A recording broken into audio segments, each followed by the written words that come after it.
Hello സുഹൃത്തുക്കളെ, മഴ പെയ്ത് തോർന്ന നാടൻ വഴികളിലൂടെ ഒരു യാത്ര പോയാലോ? ഇരുപുറവും പച്ചപ്പുകളാൽ സമൃദ്ധമായ ഒരു കോൺക്രീറ്റ് പാതയിലൂടെയായിരുന്നു എൻ്റെ യാത്രയുടെ തുടക്കം. വീതിയുള്ള കോൺക്രീറ്റ് പാത ചുരുങ്ങി ചുരുങ്ങി വളരെ ചെറിയ ഒരു പാതയായി മാറുന്നത് നമുക്ക് കാണാം.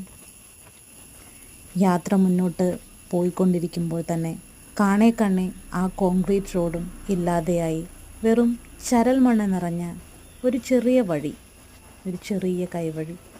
കഷ്ടി ഒരു ബൈക്കിന് അതല്ലെങ്കിൽ രണ്ടാളുകൾക്ക് കൂടിച്ചേർന്ന് പോകാൻ മാത്രം വീതിയുള്ള ഒരു തനി നാടൻ വഴി. ആ ചരൽ വഴിയിലൂടെ ഞാൻ നടന്നു നീങ്ങിക്കൊണ്ടിരിക്കുകയായിരുന്നു. ചുറ്റും ചീവീടുകളുടെ ശബ്ദം കൂടിക്കൂടി വരുന്നു. എങ്കിലും മനസ്സിലെവിടെയോ ഒരു സന്തോഷം.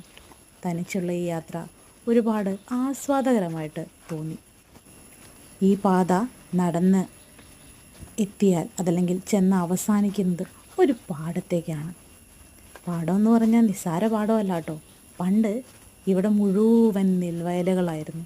പക്ഷേ പന്നികളെപ്പോലുള്ള വന്യജീവികളുടെ ആക്രമണം, പന്നികൾ, മയിലുകൾ, അങ്ങനെയുള്ള വന്യജീവികളുടെയും പക്ഷികളുടെയും ആക്രമണം മൂലം ഒരുപാട് നഷ്ടങ്ങൾ ഞങ്ങളുടെ നാട്ടിലുള്ള കർഷകർക്ക് നേരിടേണ്ടി വന്നു.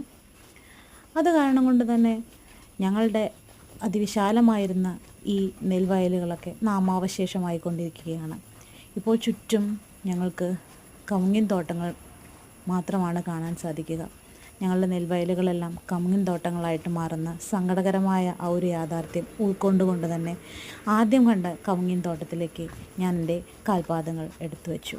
അങ്ങ് ദൂരെ ഒരു ചെറിയ നീർച്ചാൽ നിങ്ങൾക്ക് കാണാൻ സാധിക്കുന്നുണ്ടോ?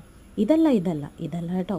ഇതിന് നേരെ മുന്നിൽ നിങ്ങൾക്ക് കാണാൻ സാധിക്കുന്ന ആ ഒരു നീർച്ചാലുണ്ടല്ലോ, വെറുതെ ചാടിക്കിടക്കാമെന്ന് ഓർത്ത് ഒരു ചാട്ടം വെച്ച് കൊടുത്തപ്പോഴാണ്, കാലം നനയാതിരിക്കാൻ നമ്മൾ ശ്രദ്ധിക്കണമല്ലോ, ചാടിക്കടന്നപ്പോഴാണ് തിരിഞ്ഞ് ഞാൻ ആ നീർച്ചാലിലേക്ക് ഒന്ന് നോക്കിയപ്പോഴുണ്ടല്ലോ കുഞ്ഞു കുഞ്ഞു പരലുകൾ. ക്യാമറ കണ്ണിൽ നിങ്ങൾക്ക് കാണാൻ സാധിക്കുന്നുണ്ടോ എന്നറിയില്ല, എങ്കിലും ഞാൻ പരമാവധി സൂം ചെയ്ത് നോക്കി, ഫോക്കസ് ചെയ്ത് നോക്കി.